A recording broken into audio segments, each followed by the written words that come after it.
Y ya en nuestra sección de En Proyección, el día de hoy hablamos de una película, yo diría yo, de las más vistas durante este año. Creo que su resultado en taquilla nos lo confirma. A día de hoy se posiciona como la sexta película más taquillera de la historia, con 1.402.805.868 dólares. Estamos hablando de Los Vengadores, la era de Ultron. Una cifra considerable en Sí. todo sentido, tanto como Sí. desde el punto de vista económico para las casas productoras, como obviamente para digamos, el registro de los públicos. Claro, y eso que le fue más bajo en comparación con su antecesora.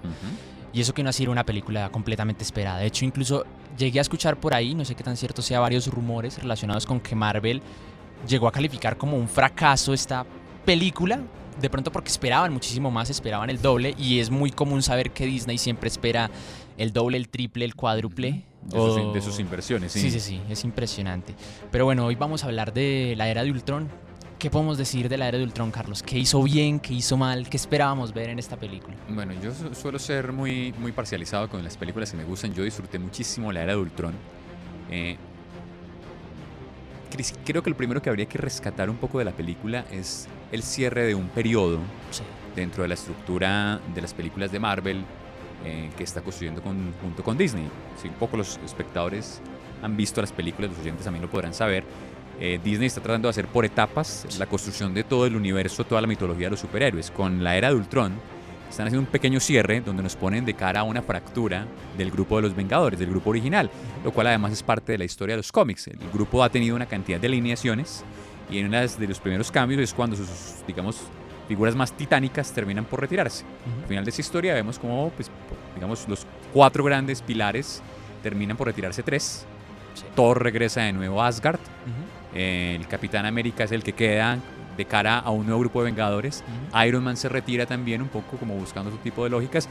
Y Hulk, antes de la retirada, digamos, en conjunto, termina también distanciándose como una especie, digamos, allí de propia crisis personal. Claro. Entonces, eso reorganiza un poco el universo porque finalmente nos están anticipando toda la tercera etapa, la tercera fase de Marvel. Entonces, creo que la película funciona muy bien como para anticipar esos procesos y para lograr algo que no se había logrado en el cine, que no solamente con los Vengadores, pero que en este caso se ve muy bien, y es haber hecho crecer la mitología. Completamente. Sí, Esas conexiones que se claro, realizan entre historia e historia. más allá de lo típico a lo que estamos acostumbrados, que era la presentación del personaje. Sí.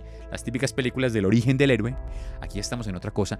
Eso para mí ya es digno de alabar. Claro, no, por supuesto. Me parece muy reconfortante saber que así como sabemos que Steve Rogers, el Capitán América, nos está salvando de una organización en esta parte de Estados Unidos, sabemos que Tony Stark puede estar al otro lado con sus propios problemas. Eso me parece algo un gran, como usted dice, un gran logro por parte de Marvel. Pero en cuanto a la película, ¿qué podemos decir? ¿Qué cosas le hubiera cambiado? Bueno, o qué tanto no le gustó. Bueno, no, yo disfruté mucho de la película. Digamos, el ritmo de la película que está intercalando todo las grandes escenas de acción y de combate con ciertos momentos de intimidad de los personajes, con las crisis de los personajes. Finalmente, cuando uno mira, digamos, con cierta distancia el argumento, en el fondo, para mí de la película, no es otra cosa distinta, como lo mencionaba, que la disolución del equipo. Sí. Más allá del enfrentamiento con Ultron, más allá de ser una especie de paso de cara a todo el enfrentamiento que viene más adelante con Thanos, es un problema de la crisis de la figura del héroe y de la crisis de la figura del héroe en equipo.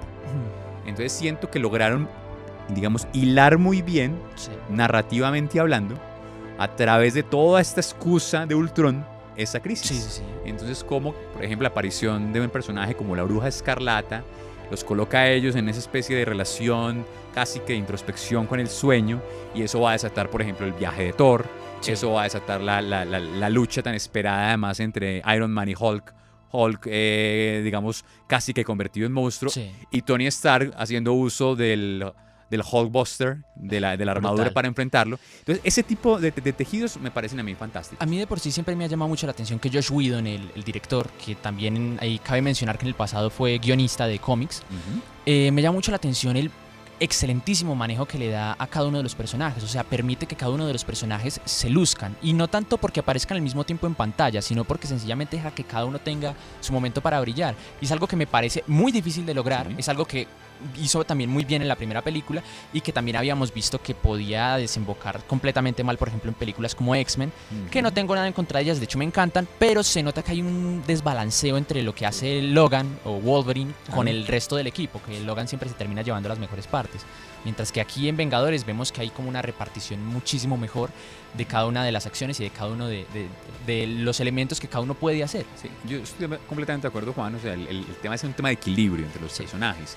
Y que digamos que una película que es obviamente un blockbuster, es una película diseñada para taquilla de verano, una película obviamente de tipo, logren al mismo tiempo construirnos sin perder obviamente el tono de las películas. Es un tono, digámoslo, ligero. Sí, sí, sí, muy cómico, Sí, muy más cómico, para sí. toda la familia. Eso, familiar, sin perder ese tono, lograr que los personajes no sean caricaturas. Sí. Y eso creo que de las cosas encantadoras, que lo describiste muy bien y que tengan el equilibrio y encontrarnos obviamente como con todas estas tensiones entre ellos. Yo de eso lo disfruté bastante.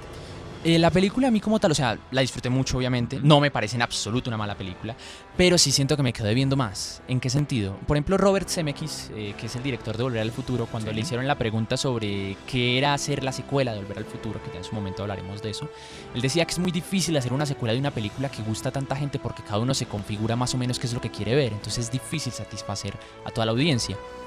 Y yo pienso que aquí en Vengadores pasó lo mismo y siento que se fueron más por el camino seguro porque obviamente yo pienso que toda secuela tiene por obligación ampliar más el concepto, poner las cosas el doble de grandes y entregar como el doble en muchísimos sentidos. Y yo siento que aquí en Vengadores lo hizo, al menos en efectos especiales, que está Sí, brutal, en sí. batallas, que está también muy Geniales. brutal. Pero siento que el mayor problema de la película es que hay una especie de reformulación de conceptos, lo que hace que se vea como un poquito repetido lo que ya habíamos visto. ¿En qué sentido? Por ejemplo, tenemos otra vez el conflicto entre Capitán América y Iron Iron Man. Tenemos que ahora tienen que salvar una ciudad de la destrucción de, si bien no son extraterrestres, son ahora robots, pero la verdad es que los Chitauri de la anterior película no es que se distanciaran mucho de parecer unos robots. Y veo como que muchos calcos de lo que es la primera película. Lo veo más como apostar por lo seguro, como no, tenemos susto que pronto esto nos salga mal, entonces mejor revolvamos a parecer esto de pronto de una forma distinta. Y eso siento que eso, no sé, me dejó haciendo falta muchísimas cosas. Yo quería ver muchísimas más cosas, de pronto incluso muchísima más seriedad o en distintos elementos, pero igual me parece una película fantástica. En todo el sentido de la palabra. Yo creo que tienes toda la razón en la lectura. Obviamente, lo que terminan haciendo es precisamente construyendo una especie de línea narrativa Sí.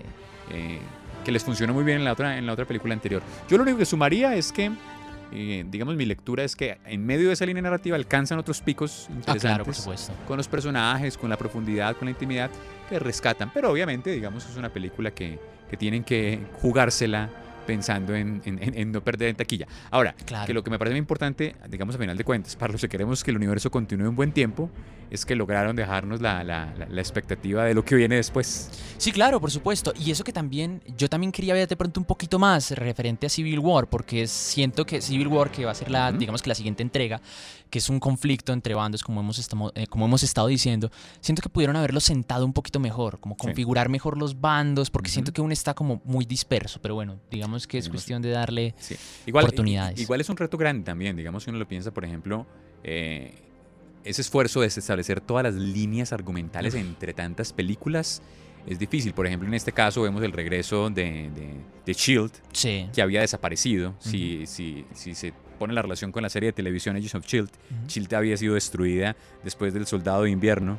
Fury desaparece, queda Coulson como director, y aquí nos introducen esto. Entonces, claro, tienen que tratar de engranar Ujú. tantos arcos argumentales, que eso es un reto complicado de lograr para que no se les desfigure la historia y dejen abiertos los conflictos. Y aquí logran mantenernos ese equilibrio. Eso por lo menos yo lo agradezco como espectador. Sí, igual, como decimos, no es una película para nada mala, Ajá. es completamente disfrutable, es un deleite visual en muchísimos aspectos. Y pues nada, ya tocará esperar a ver qué más nos trae Marvel, esperemos que... ¿Cuándo estaremos hablando ya próximamente de Deadpool? De Deadpool, Que se estrena en el febrero. 4 de febrero. Ujú. y Civil War el 5 de mayo. El 5 de mayo, aunque antes viene Superman contra Obviamente. Batman. Eso el otro Sí, año sí, va a haber eso muchos es 20, conflictos. eso es en en muchos marzo. sentidos. Tendremos programas para deleitarnos y obviamente los espectadores ya se lo pueden imaginar. Juan y yo somos unos grandes afectos a los mundos heroicos puestos Sí. en la pantalla grande. Completamente.